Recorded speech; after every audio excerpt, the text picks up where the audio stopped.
If you're anxious, depressed, feeling isolated and hopeless in your relationship, your partner may be doing this losing strategy number 2. Most likely you're being controlled by them. And when I'm talking about being controlled is that your partner wants you to say, admit, feel, think, or want something that you actually don't want. And what it is this is a losing strategy because people don't like to be controlled. It's that simple. I could end the video now, but that wouldn't be really helpful. You want to know how and why. So we're going to take this in 2 different perspectives. Controlling can be either indirect or direct.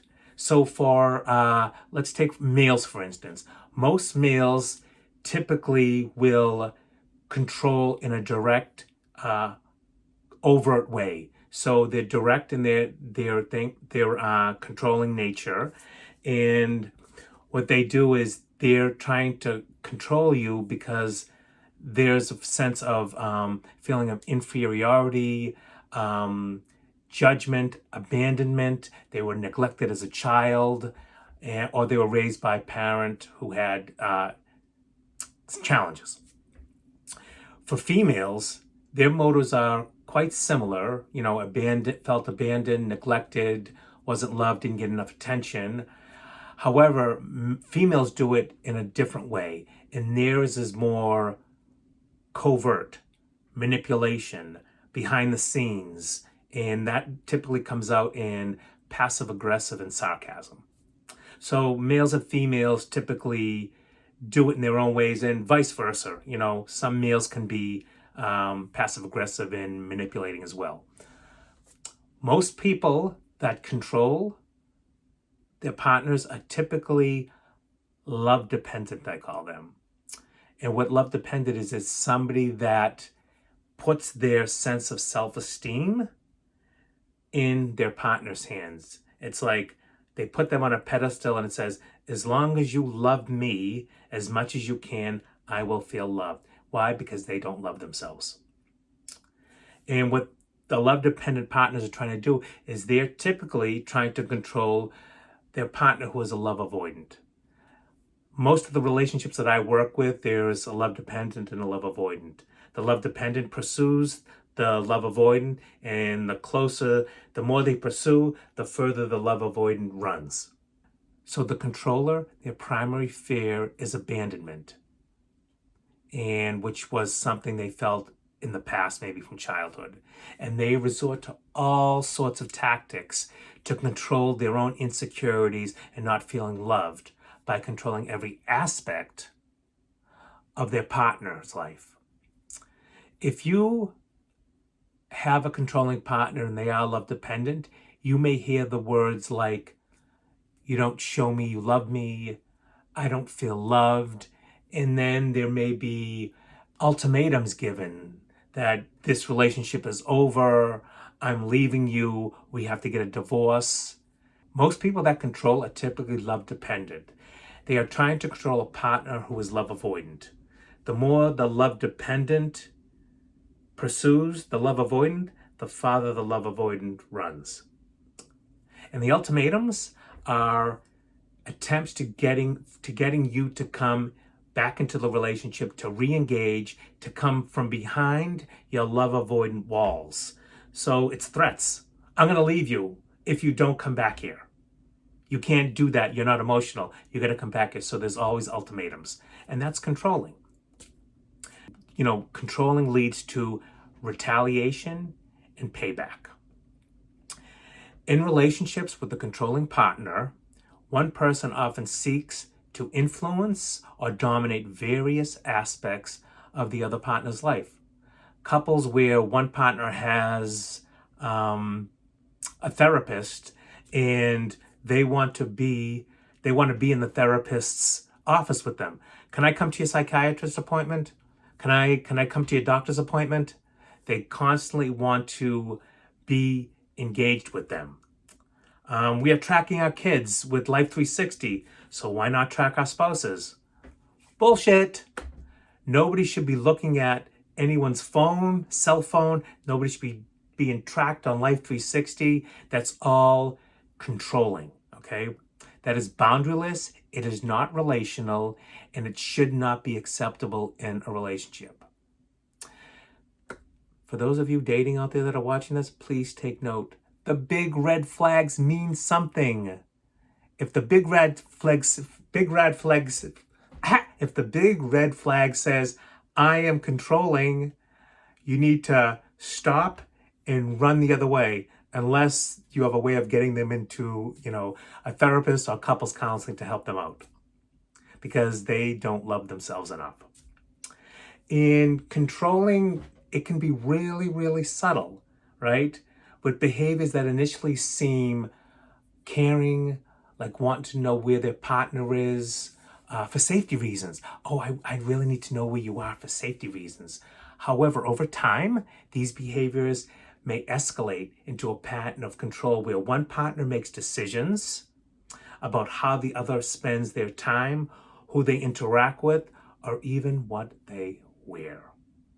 The controlling partner may justify these actions as, this is for my partner's own good, or I do it out of love. But in reality, these behaviors stem from insecurity and a need for dominance. This dynamic can erode the other partner's sense of autonomy, self-worth, and create an unbalanced relationship where one person feels suppressed and unable to fully express themselves. And I see a lot of this when one partner is so controlling that the other partner has to get rid of all their friends, family, so their partner, that's all they have in their life is their partner. No social outside connections, it's just them and their partner. And that is so isolating and not fair. And this controlling behavior in relationships often leads to an atmosphere of anxiety and isolation and depression and feelings of hopelessness, because you are just disconnected from everybody in the world except for the one that's controlling you. The controlled partner, you may feel increasingly disconnected from, like I said, friends and family and social interactions, because over time, maybe your partner was monitoring you. And over time, you may begin to doubt your own, you may start self-judging yourself, feeling a constant need to seek approval or avoid conflict, because what we do is we become submissive to the controlling partner. And this can lead to low self-esteem, where the control partner feels like incapable of making any decisions. Oh, I have to ask my partner about that. I have to ask them if they think that's okay. And what happens is the controlling partner makes the other partner feel like they're the one in the wrong, which is so unsettling. So how do you break away free from this controlling partner dynamic? How do you fix that? So it's really difficult, and breaking free from this dynamic can be challenging because the controlling partner, like I said before, ultimatums, but they may use guilt, manipulation, or even threats to maintain their hold because they don't want to lose it. So what you need to do is start recognizing the need for boundaries, and seeking outside support are often helpful from, if you're, family members or even a therapist, for you to reestablish your own sense of autonomy, independence, and self-worth, because you're losing your identity in this relationship. In these situations, breaking free from a controlling partner's influence requires two things: self-awareness and a commitment to setting boundaries that protect you. So how not to be controlled? Like I said, one, self-awareness. Start by recognizing the specific ways in which you feel controlled. Write them down. Whether it's decisions about your time, finances, your life, your personal choices, what you wear, acknowledging that feeling of control is valid, and that your thoughts and feelings matter, because they do.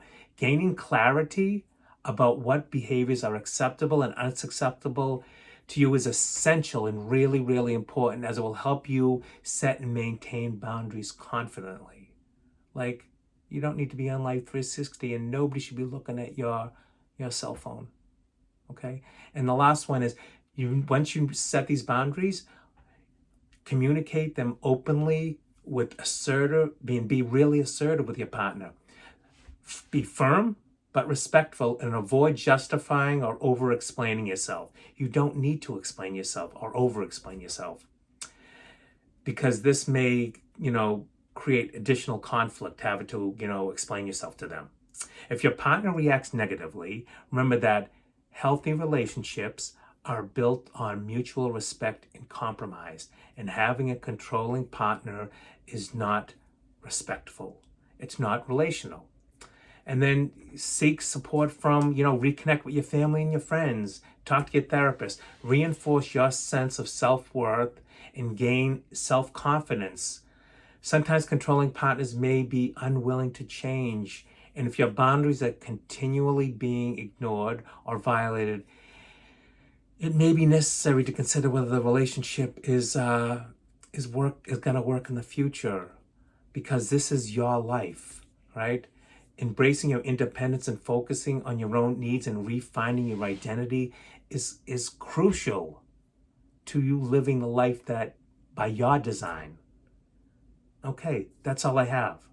If you liked it, like it. If you have any comments, if you have a controlling partner that you need some support with, please let me know. If you like the channel, like it, and the other 3 are coming soon. So bye.